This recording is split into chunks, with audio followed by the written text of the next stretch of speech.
لله وكفى وسلام على عباده الذين اصطفى أما بعد. أعوذ بالله من الشيطان الرجيم. بسم الله الرحمن الرحيم.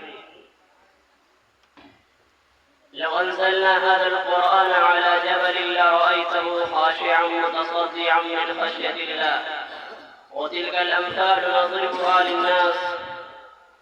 وقال الله تعالى: إن هذا القرآن يهدي للتي هي أقوم. وقال النبي صلى الله عليه وسلم: يوشك أن يأتي زمان على الناس لا يبقى من القرآن إلا رسمه، ولا يبقى من الإسلام إلا اسمه، ولا يبقى من القرآن إلا رسمه. مساجدهم عامرة وهي خراب من الهدى، أو كما قال عليه الصلاة والسلام.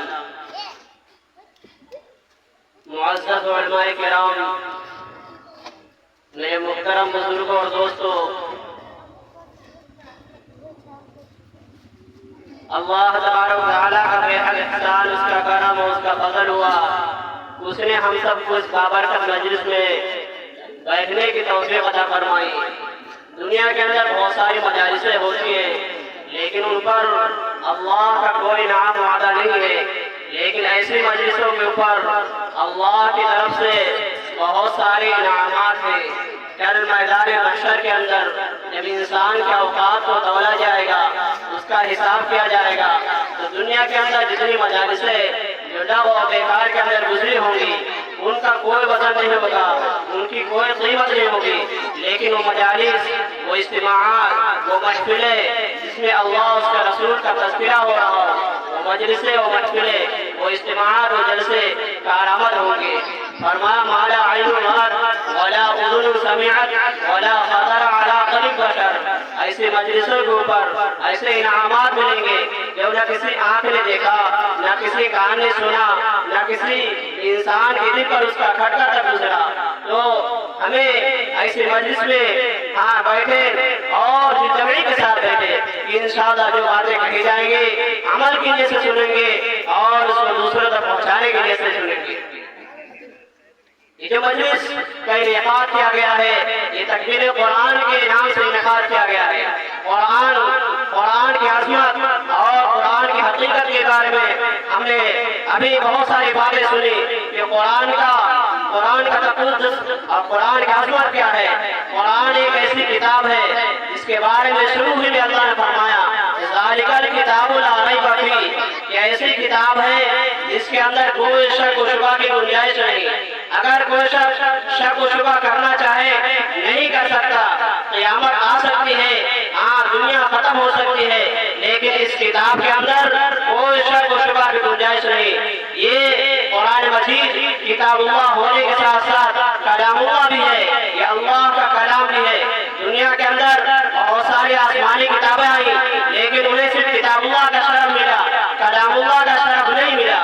بہت ساری آسمانی کتابیں آئیں، وہ اکٹھی طور پر آئی، کتاب کی شکل میں آئی اور آ کر بکھر گئی. لیکن جب قرآن آیا تو یہ اکٹھی طور پر نہیں آئی، بلکہ 23 سال کی قلیل مدت میں تھوڑا تھوڑا نازل ہوا.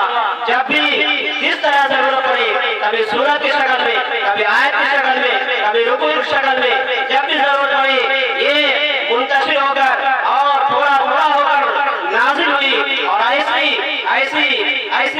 اجتماعیت اس کے اندر آئی اور ایسا جمع ہو گیا کہ قیامت آ سکتی ہے، لیکن اس کے اندر یہ ٹکڑے ٹکڑے نہیں ہو سکتا.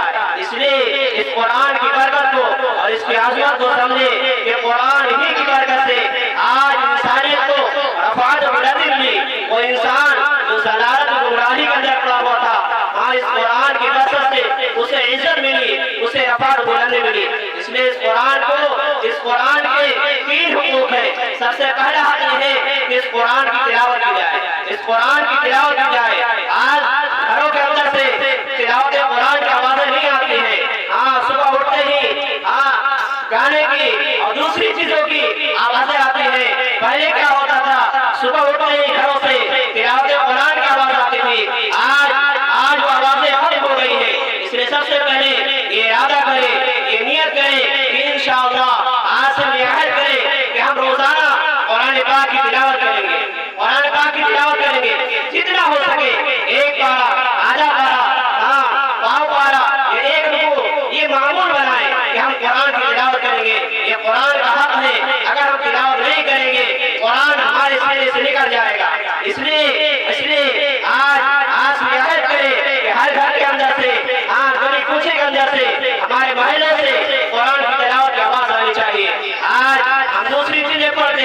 صبح اٹھتے ہیں اخبار پڑھ لیتے ہیں، دنیا کے خبروں کو پڑھ لیتے ہیں کہ دنیا میں کیا ہو رہا ہے، کیسے لوگ زندگی گزارے، کیا کیا مسائل مشکلات آ رہے ہیں، لیکن قرآن کہہ رہا ہے، قرآن کا پیغام کیا ہے، قرآن کا میسج کیا ہے، ہم اس کو نہیں پڑھ رہے ہیں۔ اس لیے قرآن کا پہلا حق یہ ہے کہ اس کی تلاوت کی جائے، اس کی تلاوت کی جائے، اور قرآن کا دوسرا حق یہ ہے اس کو سمجھا جائے، اس کے معنی کو پڑھا جائے۔ آج علماء کرام کے مستند قرآن کے تراجم موجود ہیں، ہم ترجموں کو پڑھیں، علماء سے معلوم کر کے ان مستند قرآن کے تراجم کو منگائیں، اپنے گھروں کے اندر رکھیں اور اس کو سمجھیں کہ قرآن ہم سے کیا مطالبہ کر رہا ہے۔ آج اگر ہمارے پاس کسی کا کوئی پیغام آ جائے، کوئی خط آ جائے، کوئی میسج آ جائے، جب تک اس کو پڑھتے نہیں چین نہیں آتا، سکون نہیں ملتا، اگر پڑھنا نہیں آتا دوسرے سے پڑھواتے ہیں۔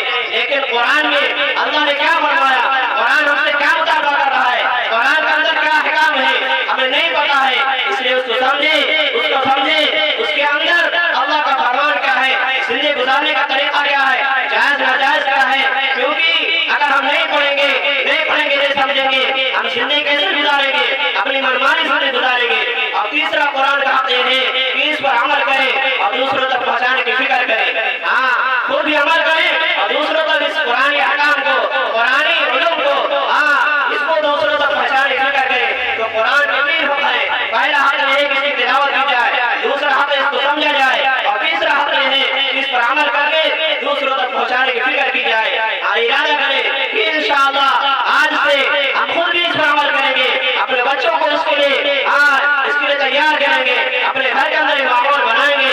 اگر ہم ایسا نہیں کریں گے، دھیرے دھیرے قرآن احکامات ہمارے گھروں سے نکل جائے گا، منمانی زندگی گزاریں گے، اس ضلالت گمراہی کا اندر پڑ جائیں گے۔ اللہ کے حبیب صلی اللہ علیہ وسلم نے فرمایا تھا، ما تمسکت لن تضلوا ما تمسکتم بہما کتاب اللہ و سنتی، کہ لوگوں میں تمہارے درمیان دو چیزیں چھوڑ کر جا رہا ہوں، جب تک ان پر عمل کرتے رہو گے، جب تک ان کو مضبوطی سے تھامے رہو گے، ان کے مطابق زندگی گزارتے رہو گے، ہدایت پر کام رہو گے، کبھی بھی گمراہ نہیں ہو سکتے۔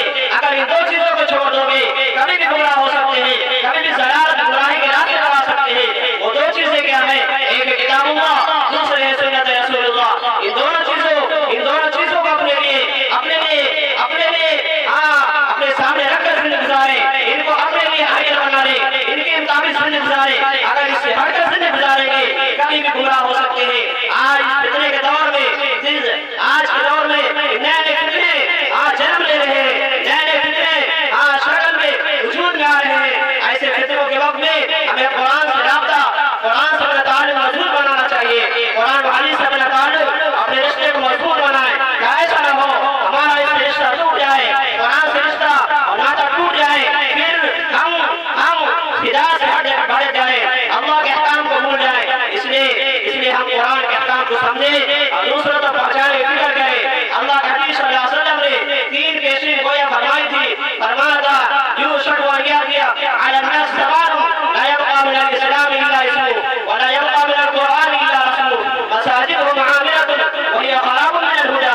فرمایا ان قریب لوگوں پر ایسا زمانہ آئے گا کہ اسلام کا صرف نام باقی رہ جائے گا، لوگ صرف نام پر مسلمان رہیں گے، اسلام کی حقانیت، اسلامی احکامات، اسلامی جو احکام ہے ان کے دلوں سے نکل جائے گا، صرف نام پر مسلمان رہیں گے۔ آج جو زمانہ آ گیا ہے، ہمارا نام اسلام مسلمان کو فہرست ہے، سرکاری کاغذات میں ہمارا نام مسلمان شمار ہوتا ہے، لیکن ہماری زندگی سے اسلامی تعلیمات، قرآن احکامات، علوم شریعہ نکل چکی ہے۔ اس لیے عہد کریں کہ انشاءاللہ ہم زندگی کے ہر شعبے کے اندر اسلامی احکام کو داخل کریں گے، سر سے لے کر پیر تک ہمارے جسم کے سارے اعضاء اسلام میں داخل ہونا چاہیے۔ ایسا نہ ہو کہ ہم صرف نام مسلمان رہ جائے۔ اور دوسری پیشین کوئی فرمائی تھی وَلَا يَبْقَى مِنَ الْقُرْآنِ إِلَّا رَسْمُهُ، اس قرآن کا صرف الفاظ باقی رہ جائیں گے، صرف رسم الخط باقی رہ جائیں گے، اس کی تلاوت کرنے والے، اس کے قرآن کے اندر تدبر کرنے والے، قرآن کے اندر اور فکر کرنے والے، قرآن کی تفسیر کرنے والے اور قرآن کو سمجھنے والے، قرآن کو تب عمل کرنے والے باقی نہیں رہیں گے۔ اس لیے آج سے رعایت کریں کہ قرآن کی تلاوت کریں گے، اس کو سمجھیں گے، اس کے اندر اور فکر کریں گے، قرآن احکامات پر عمل کریں گے۔ اور تیسری پیشی کوئی فرمائی تھی مساجد و معاملات وہی خراب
زبان میں نازل ہوا اس کی بھی حفاظت کی ذمہ داری اللہ نے لی ہے۔